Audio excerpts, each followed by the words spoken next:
Vou aproveitar que a gente falou de carro. Não sei se eu vou ter fôlego para isso. Vai ter. Para a gente falar um pouquinho da função dos impostos. E vou pegar o IPVA como exemplo. O IPVA, teoricamente, é um imposto que quem tem carro paga ali todo ano. Muito dinheiro, um valor alto do seu bem, que teoricamente é destinado para a melhoria da infraestrutura viária do Brasil. Então, estradas, ruas, rodovias, etc. Só que aí tu vai pegar uma estrada nos rincões desse Brasil... Não tem estrada. Ou não tem estrada, ou ela é como o teto furado das goteiras, Exato. né? É uma tragédia. E ainda tem pedágio. Isso. E aí... Aí você pagou imposto melhor, e pedágio. É isso. E aí um pouquinho melhor do que isso, por exemplo, aqui em São Paulo, o Geraldo Alckmin, antes de bater a cabeça numa quina e virar o que virou, foi um excelente governador do estado. E graças a ele e a todo o tucanato paulista, a gente tem 10 das 10 melhores estradas do país estão aqui no estado e são realmente... Você não sabe o alívio que é pro mineiro quando entra em São Paulo. E é bem na divisa, eu né? sei. Nossa, é um Foi uma vida alívio. viajando pra Não, Minas. porque você vai... Passando na Ponte das Almas. A Ponte das Almas tem esse nome porque as pessoas morrem. Vai vendo. Exatamente. Vai vendo. Mas aqui você pega Bandeirantes para Campinas, se você entrou no carro desmaiado e acordar no meio, você acha que você tá na autobahn. É uma coisa... Não, é um alívio. Você não realmente... fala, é um alívio. Só que, por quê? Porque são concessões públicas e aí você precisa também pagar o pedágio para fazer sentido para a concessão ser rentável. Sim. E para onde vai o IPVA? Se não arruma a estrada de onde não tem concessão... Ele vai para... Eu queria... Um react que eu perdi muita oportunidade de fazer foi eu explicando IPVA pro Pedro, meu filho. Porque ele ficou indignado. Ele falou, mas todo ano você tem que pagar? Além da desvalorização do seu carro. Já é seu. E ele ficava assim, já é seu. Isso. Já. Aí você paga de novo. Pago de novo. Aí você escutava o barulho das engrenagenzinhas dele, entendeu? Saindo assim, tentando. Mas o que acontece? Hoje é um ralo gigante. O dinheiro público é um ralo gigante. As pessoas têm que entender isso, porque é drenado, é dragado para tudo isso. A gente vê o que é, por exemplo, o escândalo, né, que eu acho que é um escândalo, os penduricalhos para não pagar imposto de renda. Então hoje é um ralo. Hoje é todo mundo, salve-se quem puder. É uma coisa meio salve-se quem puder nesse país. Então a gente não vai ter essas coisas. Aí o brasileiro vira e fala o seguinte, já que eu não vou ter, pelo menos eu pago pedágio. Eu fico feliz. O mineiro fica feliz de pagar pedágio em São Paulo. Nossa. Não, você tá doido? É uma maravilha, entendeu? A gente chega ali, vai ali balançando e tal, chega em Poços de Caldas, passou... que maravilha. Era eu saindo do Rio para Minas. Até Barbacena, a gente é feliz. A partir de Barbacena, ali é o passou da igreja, a gente falava, ai, minha Nossa Senhora. Aí era até Belo Horizonte rezando. Rezando. É isso. Tanto que chegou numa certa idade, eu falei, pai, a gente não vai mais de carro para Belo Horizonte. É nesse por nível. favor. Então, assim, o brasileiro acostumou a ter o menos pior. Então, beleza, eu vou pagar o pedágio mesmo, porque eu uso, mas eu vou continuar pagando o IPVA. Aquela coisa virou um ralo gigante. E a função do imposto se perde nesse processo. Se perde totalmente porque ela não tem uma destinação específica. Ela vai pro caixa. Vai pro caixa, né? Mas vai pra pagar emenda. Mas vai pro geralzão ou vai pro Ministério dos Transportes? Geralzão. Vai pra pagar emenda. Geralzão. Ele vai pro geralzão. Vai pra bancar o Detran também. Geralzão. E então, que o Detran também é outro que pede contribuição além da contribuição. A gente tem uma dificuldade muito grande por causa disso. Porque aí, uma vez que cai lá no geralzão, é cada um tentando pegar o seu. Então, você tem ali da emenda, eu quero isso, eu quero penduricalho, não quero pagar imposto de renda, eu quero... E discutir reforma do funcionalismo e corte de gastos. Mas é que a gente está condenado a repetir as discussões, né? O Estadão fez, na semana passada, um estudo muito impressionante. De acordo com a lei das emendas, em 2028, o valor destinado para emenda vai ser quase 100% do orçamento discricionário do governo. Ou seja, vai ser só para emenda, não dá para pagar... Saiu do controle total. Nada. Não tem mais verba para pagar nada além de emendas. Saiu total do controle. E aí a gente vai ter que refazer a discussão que a gente teve há 2 anos sobre o pagamento das emendas. Aí sabe o que vai acontecer? Nós vamos de novo, na hora que chegar ali, sei lá, 2027, né? Que a Simone Tebet disse que acaba a dinheirinha. Isso. Aí chega em 2027, Coitado. a gente coloca tudo ali e vamos ver o que vai fazer agora. Só que a gente tá ficando sem bala de prata. A gente tá ficando sem bala de prata. A gente tá ficando sem ter de onde tirar uma sacada genial que vai tirar muita coisa. Então o país quebrou. Talvez. É, porque assim, países não quebram, né? O país ele continua talvez. existindo, o dinheiro, mas assim, O que você se o Brasil fosse uma empresa, ele tava quebrado. Deixa eu falar uma coisa que eu sempre coloco. As pessoas ficam bravas com os impostos, né? Tô aqui falando de imposto esse tempo todo. As pessoas ficam bravas com os impostos. As pessoas... Ficar brava com o imposto, eu falo que é igual ficar bravo com os 10% do garçom. Você não tá bravo com a conta? Porque os 10% é só um reflexo. Por que você não parou de beber na quinta cerveja? Exatamente. Não adianta. Então, se você fica bravo com isso, mas você não fica bravo com tanto tanto de dinheiro que o país gasta com um monte de coisa inútil, que aí a gente faz uma reforma administrativa, que a gente não pensa numa reforma administrativa, a gente não pensa na forma de alocar recursos de uma maneira mais eficiente. Enquanto a gente não pensar nisso, não adianta ficar bravo com o imposto, porque o imposto... Eu falava assim, repitam, imposto é do tamanho do Estado. Não tem segredo. Se eu tiver um estado X, eu vou ter que ter X para pagar aquilo ali. E quem vai pagar é você. E quem vai pagar é você. Sempre. Então não tem. Então aí, às vezes, o pessoal... Gente, não, é isenção de 5 mil. Põe isenção de 10. Tem que tirar de algum lugar. Então, senão não adianta. E a isenção de 5 mil foi anunciada no corte pacote de gastos. De reajuste fiscal, de Que corte de gastos. No corte de gastos. Aquele dia eu fiquei... Mas aí é o que? É demência? Com todo respeito, com a devida vênia? Eu culpo a minha viagem. Eu ia viajar no sábado. Eu ia fazer uma viagem internacional no sábado. Toda vez que eu viajo acontece isso. Mas é uma coisa que não tem uma explicação. Porque você tem o mercado inteiro aguardando por um corte de gastos e você precisa ter isso. Mas agora sim, a gente já entregou para Deus, tá? Porque agora a gente já tá no 3º ano, não vai fazer muita coisa. A gente normalmente faz isso nos 2 primeiros, né? Qualquer governo faz uma coisa mais austera nos 2 primeiros. Agora não é a hora disso. Agora é a hora só curtir ali o tobogã. Vamos de tobofogo. É isso. Vamos descer o tobofogo muito Como fez o Vilela, né? Descer de tobogã de gelete e cair numa piscina de álcool. Exatamente. Agora já não tem muita coisa que a gente possa fazer. Mas é uma coisa assim... E eu falava muito, independente do que eu penso sobre o governo ou não, eu falo assim, olha, é um governo que a gente viu que gasta muito. Inclusive, me identifico muito com eles. Gastamos. Mais do que temos. Eu sempre arrumo um jeito de ganhar mais dinheiro. Eu nunca corto gasto. Imagina, Deus me livre ficar sem comprar um sapato. Exatamente. É Você faz o quê? Você ganha mais dinheiro. Por isso que você entende bem Você tenta ganhar mais dinheiro. Eu falei, o dia que eu vi o arcabouço fiscal, eu falei, gente, mas o meu faz orçamento... todo sentido, é o orçamento é o orçamento familiar. da minha vida, entendeu? Eu falei, dei a mãozinha ali, falei, eu, Fernando Haddad, nós 2 juntos pra sempre. Só que o seu é trabalhando. Exatamente. E você consegue abrir novas fontes de receita. Eu abro novas fontes de receita. A única maneira que o governo tem de fazer isso é cobrando das pessoas. Não tem muito jeito. Então, quando você tem... E aí eu falei que ia ser interessante esse governo, porque eu falei assim, olha, é um governo que eu conheço de outros carnavais, é um governo que gasta muito. Vai ser interessante vê-los governar sem dinheiro.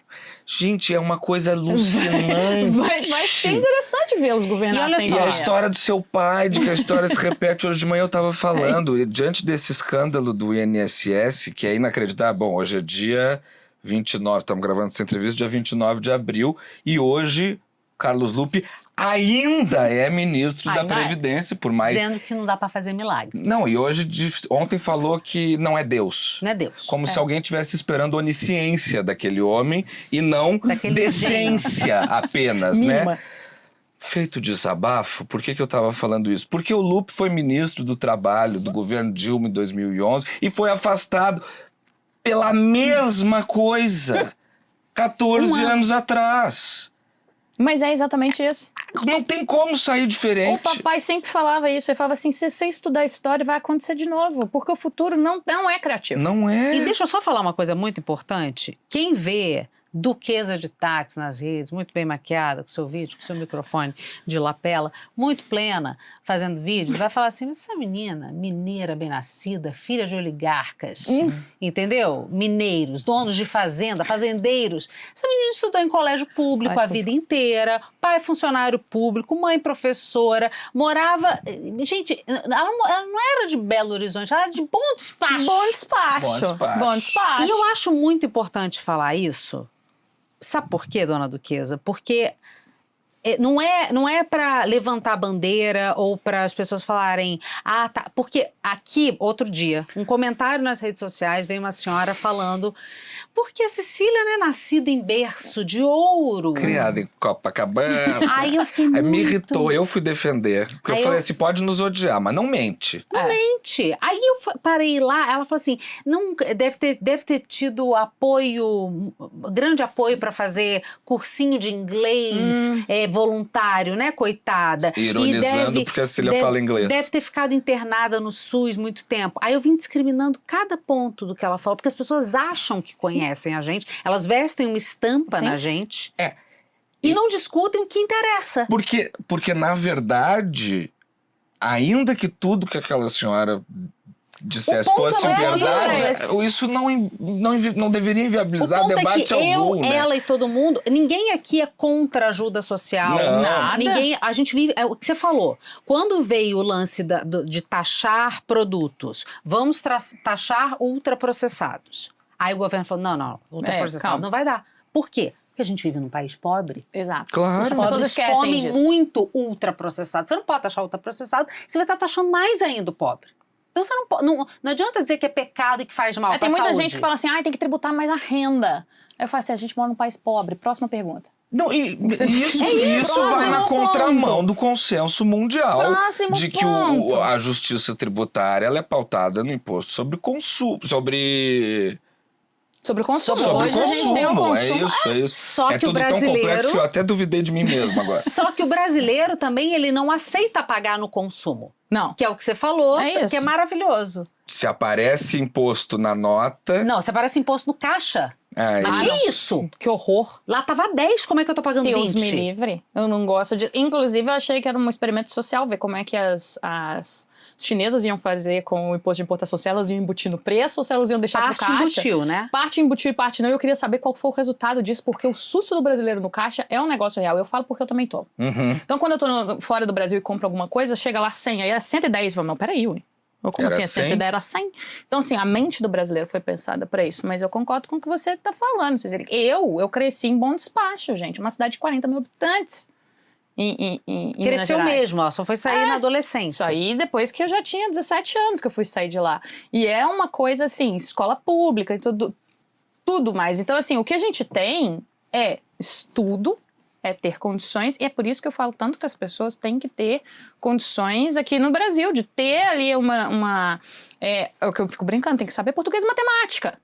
Tem que ensinar isso para as pessoas. O básico. O básico, porque não adianta chegar depois ali e eles não souberem o mínimo para ser funcional. Porque a gente não sabe fazer imposto de renda. A gente não entende o que é. O que é o imposto de renda? Explica aqui para quem tá vendo. O que é? O imposto de renda é aquilo que você paga sobre a receita tributável que você tem. Então, você recebeu uma receita tributável, aí você pagaria o imposto de renda. Só que a situação nunca é tão simples assim, porque pensa, você tem ali dividendos que são isentos. Então, nem tudo que você recebe é tributável.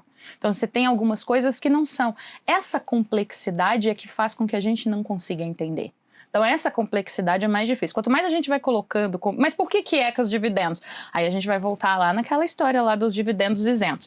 Porque é uma opção do governo tributar as pessoas jurídicas e não as pessoas físicas. Porque se você cobra o imposto sobre lucros e dividendos da pessoa jurídica e depois cobra na distribuição, isso na prática é bitributação. Você tem uma escolha, que é uma escolha mais simplificada. E aí você fala assim, olha, eu vou tributar porque eu vou colocar isso aqui na PJ, eu concentro tudo na PJ, eu fiscalizo só a PJ. Não, e se a gente não fosse um país de invejosos, isso seria exaltado, uma das poucas coisas que seriam exaltadas. Só tem um problema nesse modelo, porque quando você tributa o dinheiro da PJ, se ela quiser reinvestir esse dinheiro, se ela quiser colocar o dinheiro de volta, ela pagou imposto. Ela pagou um imposto alto. Então, vamos lá. Um lucro de uma empresa, por exemplo, ele vai ser ali... ela tem um lucro de 100. Ela vai pagar ali os 34 que ela tem que pagar. Então, ela tem os 34. Se aquilo que sobrou, né, ali dos 66 que sobrou, se ela quiser colocar de volta na empresa... Ela paga outro? É como se ela já pagou. O ideal seria não tributar o lucro da empresa e tributar na pessoa física.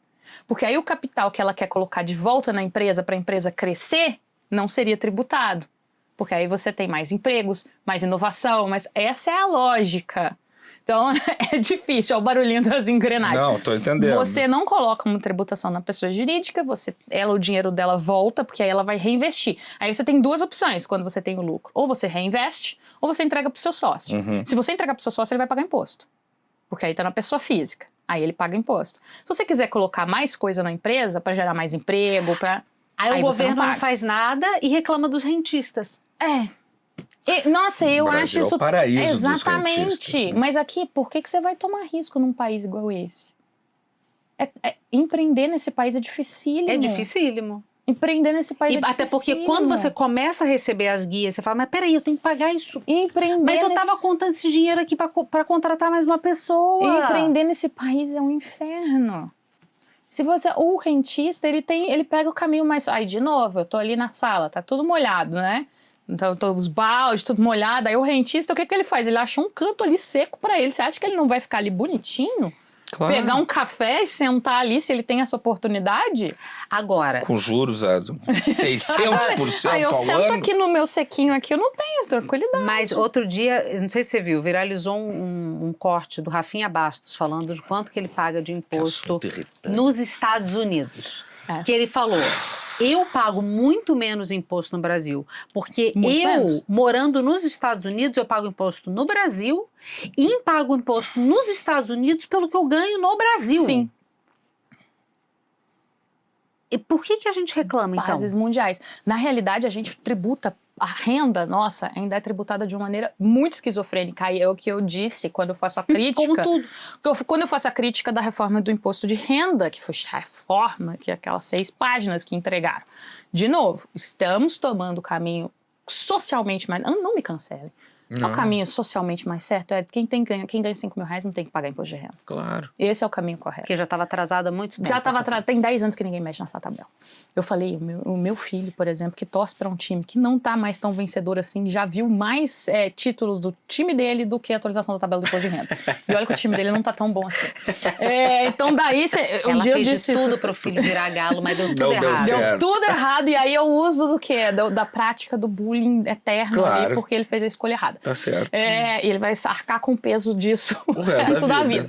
Então eu falo assim, ele já viu mais títulos do time dele do que a atualização da tabela do imposto de renda. Então a gente podia fazer algo bom, grande, como fizemos do consumo.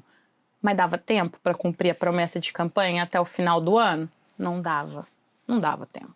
Então, aplicaram um mecanismo que, por mais que tenha muitos elementos que para mim são interessantes, do ponto de vista de realmente adequar a justiça, o ponto é, estamos perdendo de novo o trem da oportunidade? Claro. Para poder fazer uma reforma que de fato não fosse uma gambiarra? É Por que a gente está fazendo a gambiarra? Porque entendam, quando a gente fala de reforma tributária, a gente está falando só da parte de consumo. Só consumo. Ninguém está falando... Reforma tributária não são todos os tributos do país. Imagina. É relacionado a consumo, que é realmente o grande problema no Brasil. Hoje o consumo, você tem ali... A gente não sabe quanto a gente paga, né? Então, vou deixar assim. A menor ideia. Ninguém tem a menor ideia. E a aí gente não sabe. Tá tudo embutido. E você coloca, por exemplo, eu encho um carrinho de supermercado, eu não sei quanto que tem de imposto ali, não adianta. E não adianta me falar, não me manda notinha. Eu tenho ódio quando me mandam aquela notinha, que aquilo ali é só uma estimativa. Aquilo ali é um número que, por exemplo, teve uma vez que eu pedi uns vinhos e veio 000. Eu falei, que bom, tô no duty free. É isso. Veio 000, ótimo. Que beleza, tô no duty free. Não tinham botado na lista. Não tinham colocado, não tinham parametrizado o sistema. E as pessoas tomam aquilo como uma verdade. Aí começa a discutir em rede social. Gente, não é por aí. É por isso que eu falo que o grande ganho da reforma é a transparência. Eu quero todo mundo com ódio, tal qual o imposto das blusinhas. Certo. A transparência vai ser muito legal, porque, por exemplo, voltando ao que a gente falou do imposto dos combustíveis, e eu falei isso quando eu expliquei aquilo lá. Minas Gerais, lugar de fala, posso falar. Foi um que foi aumentando o imposto da gasolina paulatinamente. 1 em 1%. 27, 28, 29. O preço só subia e eu não vi uma manifestação sobre isso. Eu não vi ninguém ir para a Praça 7, fechar a Praça 7 e reclamar de alguma coisa. Não, ninguém nem viu. Quando a gente viu, a gente estava com 30% no imposto da gasolina lá em Minas Gerais. Quando a gente viu, a gente estava com 31% na conta de luz, sendo que se você comprasse uma carabina, você pagava menos ICMS. Até porque a gente usa muito mais carabina do que luz, por Então, favor. assim, é um negócio que é revoltante. Por isso que eu falo, era completamente disfuncional. Revoltante essa questão. Gente, do... 31% na conta. Você tá falando de 1/3 da sua Não, conta. é mais, amiga, porque tem o cálculo por dentro, era quase 45. 45, quase metade da sua conta. Em tributos. É isso. É porque alguém tem que bancar a festa em isso. Brasília. A gente só não é convidado, A gente não. né? Mas a gente Infelizmente, serve. A gente banca. A gente é garçom do Então, banquete. Sem receber os 10%. Claro. Essa pra mim era a distorção toda. Então, quando isso chegar pras pessoas e as pessoas conseguirem enxergar, eu quero ver todo mundo com ódio pra pegar alguma coisa na prateleira e falar, não é possível.